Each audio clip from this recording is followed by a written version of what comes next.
ناظرین د نن ورځ تازه ترین ویلاګ سره زم اجاز یوسفزی کتونکو د ویلاګ په آغاز کې ټولو مینوالو ته ټولو کتونکو ته او ټولو مسلمانانو ته د وړوکي اختر مبارکي وایم. په ننني ویلاګ کې به بنیادي طور دوه موضوعاتو باندې خبره کوم. د افغان کډوالو یعنی ACC کارډ هولډرز لرونکي چې کوم دي افغان کډوال دي د هغوی 31 مارچ چې کوم اخیری نیټه وه مهلت و هغه ایکسپایر شوی دی او د هغوی خلاف اوس د کریک ډاون فیصله شوې ده. کتونکو د ویلاګ په دویمه برخه کې به زه خبره کوم چې د افغان وزارت خارجه ترجمان عبدالقهار بلخي یو غیر ملکی میډیا ته اهم ترین انټرویو ورکړې ده، په هغې به هم زه رڼا اچوم. کتونکو د پروګرام باقاعده آغاز نه وړاندې تاسو ته درخواست کوم چې زما د یوټیوب چینل سبسکرایب کړئ، د ویډیو لایک کړئ او کمنټ باکس کې خپل کمنټس پرېږدوئ چې ما ته پته لګي چې ستاسو تاثرات څه دي. کتونکو د پروګرام په آغاز کې به خبره کوم چې 31 مارچ کوم چې افغان کډوالو ته یعنی ACC کارډ لرونکي افغان کډوالو ته اخیری مهلت ورکړی شو، دغه مهلت په باقاعده توګه ایکسپایر شوی دی. اوس حکومت پاکستان دغه خلکو خلاف د کاروایی یعنی کریک ډاون فیصله کړې ده او څه هم دا کاروایی تاسو کتلی شئ چې شروع کېدی شي، اگر چې 13 ورځو نه پکړ دکړ شروع دی په پینډه اسلام آباد کې او نورو برخو کې، خو بهرحال اوس په فارملي دا پروسس شروع شي. د ټولو نه اول به زه ذکر کوم چې په پاکستان کې څومره کډوال ژوند کوي او څومره ته مطلب امریکې او نورو هیوادونو کمیټمنټ کړی دی چې دوی به هغې ملکونو ته لیږلی شي. پاکستان کې چې کوم دی اول سټارټ په والمه چې افغان سیټیزن کارډ هولډرز 8,80,000 دي او دغه رنګ 2,00,000 غیر قانوني نور افغانان دي. د دې ترڅنګ 14,00,000 هغه افغان کډوال دي د چا رجسټریشن چې د UNHCR سره شوی دی او هغوی ته په باقاعده توګه POR کارډ جاري کړی شوی دی او هغوی ته دې وخت کې څه مسله نشته، یعنی POR کارډ لرونکي ته څه مسله نشته. هغوی ته اخري مهلت 13 جون ورکړی شوی دی، د هغې وروسته به د هغې خلاف کاروایی کولی شي. دغه رنګ 15,000 هغه افغانان دي چا چې په افغانستان کې په څه نه څه شکل کې د غیر ملکي فورسز سره خپل خدمات ترسره کړو، نو هغوی پاکستان ته رالیږلي شو او د دوی سره امریکې، کینیډا، استرالیا، UK او جرمني کومیټمنټ کړو، واده کړی وه چې دغه افغان کډوال به مونږ خپل متعلقه ملکونو ته لیږو. امریکې تقریبا 25,000 واده کړی وه چې افغان کډوال به لیږلي شي، دغه رنګ کینیډا 9,000 او استرالیا 6,000 3,000 جرمني او برطانیې کومیټمنټ کړو د افغان په وخت کې چې کوم دوی کومیټمنټ کړو چې کله انخلا کېدله نو به چې دا کسان به هم مونږ محفوظ طریقې سره دغه هیوادونو ته لیږو. بایډن انتظامي بنیادي طور دا اګریمنټ کړو. دا مهال د ډونالډ ټرمپ د ایگزیکټیو اډر وروستو دغه کډوال هم په یاره کې پراته دي چې به دوی خو واپس افغانستان ته هم نشي تللی. هلته یکسر یو مخالف یو هوسټایل ګورنمنټ د طالبانو د دې خلکو، نو دوی واپس نشي تللی. نو هغوی دا بار بار ډیمانډ کوي چې چېرې حکومت پاکستان داسې ونه کړي چې دوی ګرفتار کړي او واپس یې ولیږي او د دوی ژوند د خطراتو سره مخ شي. خو بهرحال زه به ذکر کوم چې تقریبا دغه 8,80,000 افغان مهاجرین ACC کارډ لرونکي چې کوم دي د دوی مهلت ایکسپایر شوی دی او دوی به په باقاعده توګه مطلب د دوی خلاف کریک ډاون هم شروع شوی دی. د چې کوم افغان کډوال اریسټ کړی شي یا گرفتار کړی شي نو دوی به هولډینګ کیمپس ته راوستلی شي. تقریبا په خیبر پښتونخوا کې 2 هولډینګ کیمپس قایم دي، په هر یو کیمپ کې تقریبا د 15,000 کسانو د ساتنې گنجایش دی. دغه رنګ په سند کې هم ویل کېږي چې یو کیمپ قایمېدونکی دی، خو بهرحال داسې لا نه دی شوي هلته. د دې نه علاوه افغان حکومت هم د دې لپاره اقدامات شروع کړي دي چې کم مهاجرین واپس راشي د پاکستان نه یا د ایران نه، نو د هغوی لپاره په جوزجان سیمه کې کوم چې د افغانستان اهمترین سیمه ده، هلته په یو لویه ځمکه باندې تقریبا 2,000 ایکړه ځمکه باندې کوم چې تقریبا 14,000 جریبه ځمکه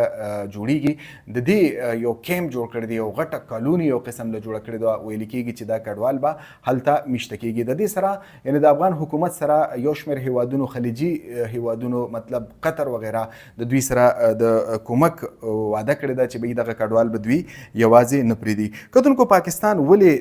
دا اقدام اوچتي چې به یکدم دانه 8,000 او 8,00,000 افغانان چې کوم دي د دوی ویستل د پاکستان دې ته ولې جوړ شو؟ د هغې بنیادي وجه دا ده چې اوس په افغانستان کې پاکستان دا سوچ کوي چې په افغانستان کې اوس د طالبانو حکومت دی او هلته د امریکا تسلط چې کوم تقریبا 21 کاله هغه سر ته رسېدلی دی، نو اوس هغه یو هیواد دی او هلته چې کوم دی اگر چې ځینې مسلې ضرور شته دی، خو دوی له اوس پکار دی چې دوی خپل وطن ته لاړ شي او که پاکستان ته راځي نو په پراپر چینل باندې دوی پاکستان ته راشي، په ویزا سروس باندې د دوی راشي او که دوی دلته سبق وایي سټوډنټس یا چې کوم بزنسمین دي یا د دې نه علاوه چې کوم بیماران دي، ویل کېږي چې تقریبا 1500 پورې بیماران په پیښور کې او نورو ځایونو ته چې کوم دی د ورځې په تورهم بارډر باندې اوړي راوړي 1500 پورې هغه افغانان دي څوک چې دلته د علاج په غرض راځي. نو په کار دا ده چې حکومت پاکستان وایي چې اوس هلته چونکې امن دی، هلته یو حکومت یو قسم له عبوري حکومت قایم دی د طالبانو، اوس د دوی لاړ شي او یعنې ترو پراپر چینل د پاکستان ته راشي. تقریبا په ټولو ملکونو کې اوس دا یو لهر شروع شوی دی چې د امریکې صدر دا وایي چې جنګونه ختمو منه. د دې وروسته دا یو ریالایزیشن شروع شوی دی چې څونه افغان کډوال دي یا خو د هغوی ته یو لیګل سټیټس ورکړی شي یا چې کوم دی هغوی د بې دخله کړی شي. نه صرف افغانان بلکې نور تارکین وطن چې کوم دی تقریبا ویل کېږي چې په میلیونز کې په امریکا کې دی او د هغې خلاف هلته هم کریک ډاون شروع دی. هر ځای کې دا فارمولا اپلای کېږي. مثلا متحده عرب امارات مثال به والم هلته هم ویزا پالیسۍ سخت کړی شوي دي او چې کوم مهاجرین دي یا نور سعودي عرب کې چې کوم دي د هغوی لپاره دا معاملات لږ سخت کړی شوي دي. نو ټول خلک دا پالیسي چې کوم دی ټولو هیوادونو دا پالیسي اډاپټ کړې ده. د دې نه علاوه زه به لږ ذکر وکړم په دې برخه کې چې اگر چې د اختر ورځ دی شاید چې دا اپریشن لږ سلو وي یا لږ لیټ کړی شي، خو بهرحال داسې ښکاري حکومت پاکستان موډ داسې دی چې دا اپریشن په هر انداز کې دوی سرته ورسي. کتونکو د افغانستان خارجه وزارت ترجمان عبدالقهار بلخي یو خبري اداره ده د انګریزي، هغې ته اهم ترین انټرویو ورکړې ده. د دغې صحافي نوم امتیاز طیب دی او د اداره چې کوم ده CBS نیوز دی، دا یو ډېره زیاته اهم ترین اداره ده. دوی انویسټیګیټیو رپورټس کې، دوی انټرویوز کې د اهم ترینو شخصیاتو. نو د افغان خارجه وزارت ترجمان عبدالقهار بلخي د دوی سره انټرویو کړې ده. هغوی په ډېر سخت سوالات کړي دي. اول یې ورته ویلي دي چې ټرمپ انتظامیه وایي چې په افغانستان کې زموږ وسله ده، که چېرته افغان طالبان دا وي چې په امریکا کې کوم د افغانانو کوم اساسه ده او فریز شوې ده دا ریلیز کول غواړي، نو د دې لپاره پکار ده چې ټرمپ یعنې طالبان چې کوم دي دغه د دوی دا 7 ارب ډالرو وسله چې کومه پاتې شوې ده یا نور دفاعي سازو سامان چې پاتې شوی دی دا دې ریلیز کړي، نو موږ به دوی ته دا فنډونه چې کوم دی ورکړو. په دې باندې د عبدالقهار بلخي دا بیان و چې بی دا خو د وسله افغانانو ته پاتې شوې ده، مطلب افغانستان یو آرمي لري، د مخکې په شان یو آرمي اوس هم لري، د دې ورکول خو لکه ممکن نه ښکاري. او د چې کوم فریزډ ایسټ دی د هغې په اړه هغه وي چې مطلب دا د افغانستان د سنټرل بینک اساسه ده، دا د حکومت اساسه نه ده، هغه دا هم نه د طالبانو اساسه ده، نه د اشرف غني د حکومت وه، نه د حامد کرزی د حکومت وه، بلکې دا د افغانستان د سنټرل بینک اساسه ده. نو بغیر شرط دا پیسې چې کوم دي د افغانستان ته ریلیز کړی شي. ټرمپ انتظامیې چې کوم د وسلو په اړه خبره کړې وه، نو عبدالقهار بلخي وی چې بی دې باندې خبرې اترو ته تیار یو، خو د دې لپاره پکار ده چې سفارتي رابطې سیوا کړی شي. کتونکو دا هغه پوینټ دی چې تقریبا 13 ورځو کې چې کوم د افغان حکومت ترجمان دی ذبیح الله مجاهد هغه یو ټویټ کړو، په کې هغه دا ویلو چې ګني د واشنگټن کې د واشنگټن کې چې افغانستان کومه سفارتخانه ده دا عبوري حکومت ته حواله کولو لپاره، یا چې کوم په کابل کې سفارتخانه ده د امریکې، نو د دې فعالولو لپاره د دوه هیوادونو ترمنځ خبرې اترې روانې دي. نو افغان طالبان دا وایي چې لکه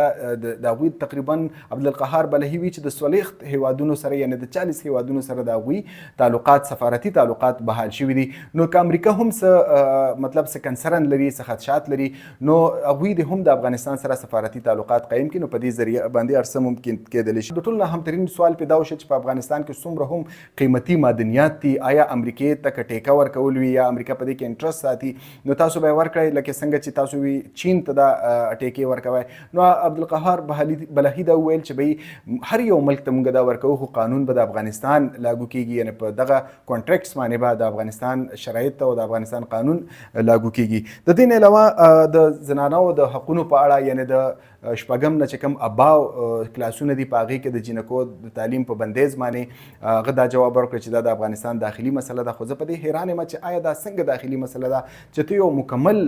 مطلب 50% کم از کم زنانه وي دا ته د تعلیم د کالي نه محرومه کوي، او ماشومان دي یعنې په دې وخت کې مایند جوړېږي د ماشومانو. تر دې دمه هېڅ قسمه هغوی دا نه وایي مطلب عذر هم نه وړاندې کېږي، یعنې که څوک وایي چې کو ایجوکیشن باندې ځینې کسان وایي چې دوی اعتراض دی، یا ځینې کسان دا وایي چې ودانۍ صحیح نه دی، انفراسټرکچر صحیح نه دی، کریکولم مسله ښایي. نو زر د دا شرایط دنیا ته را روان دي او دنیا به شاید چې د دوی سره هیلپ وکړي په تعلیمي ادارو کې، بیل بیل تعلیمي ادارې قیمول یا نور څه کول وي. خو لکه دا یو ډېر عجیبه کار دی چې څوک په کوېسچن وکړي چې به د زنانو د تعلیم څه ایشو ده په افغانستان کې، نو ورته وایي چې دا د افغانستان داخلي مسله ده، اگر چې دا یو انساني مسله ده. کتونکو دا د نننۍ ورځ اهمترین ویلاګ، راتلونکي ویلاګ پورې اجاز یوسفزۍ ته اجازت ورکړئ. د الله په امان.